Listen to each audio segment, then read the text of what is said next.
സുബ്ഹാനല്ലാഹ്. ഒരാഴ്ച ചെയ്ത തെറ്റ് പുറത്തു കിട്ടേണ്ട ദിവസമാണ് വെള്ളിയാഴ്ച. വെള്ളിയാഴ്ചത്തെ ഏറ്റവും വലിയ അമൽ ജുമാ നിസ്കാരം, അതും ബാത്തിലാക്കി.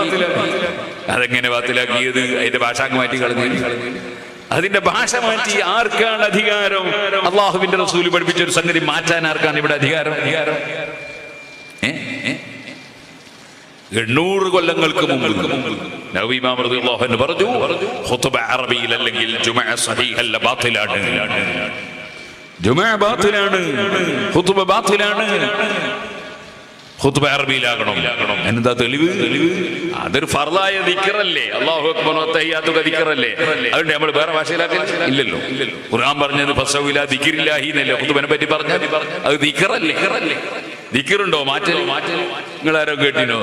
ദിക്ർ വേറെ ഒരു ഭാഷയെ ചൊല്ലുന്നു, ലാ ഇലാഹ ഇല്ലല്ലാഹ്.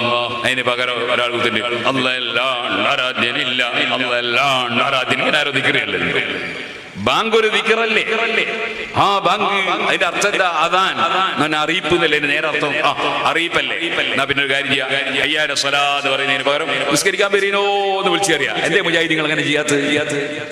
ദിക്റുണ്ടോ ഭാഷ മാറ്റല്? ഇരിക്കട്ടെ സുഹൃത്തുക്കളെ, അങ്ങനെ ദിക്റാണ് ഒന്ന്. രണ്ടാമത്തത് നബിതങ്ങൾ പറഞ്ഞിട്ടുണ്ട്. റസൂലുള്ളാഹിനെ ധിക്കരിക്കാൻ പറ്റുമോ മുസ്ലിമിന്? അല്ലാഹുവിന്റെ റസൂൽ പറഞ്ഞിട്ടുണ്ട്. എന്ത്? സല്ലു കമാ റഅയ്തുമുനി ഉസല്ലി, ഞാൻ എങ്ങനെ നിസ്കരിക്കുന്നത് കണ്ടോ അതുപോലെ നിസ്കരിക്കണം. വകാന യഖ്തുബു ബിൽ അറബിയ്യ, അവിടുന്ന് അറബി ഭാഷയിൽ മാത്രം ഖുതുബ ഓതി, അറബി ഭാഷയിൽ മാത്രമാണ് ജുമാ നിസ്കരിച്ചത്. അതുകൊണ്ട് ഖുത്ബ അറബിയിൽ അല്ലെങ്കിൽ ജുമാ ബാത്തിലാണ്.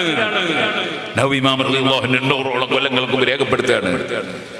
ഒരൊറ്റ സഹാബിയും ഒരു ഇമാമും ഒരു പണ്ഡിതനും നബിതങ്ങളെ കാലം മുതൽക്ക് 1300 കൊല്ലം വരെ ലോകത്തൊരു പള്ളിയിലും ഒരു രാഷ്ട്രത്തിലും അറബിയിലല്ലാതെ ഖുത്ബ ഓതിയിട്ടില്ല.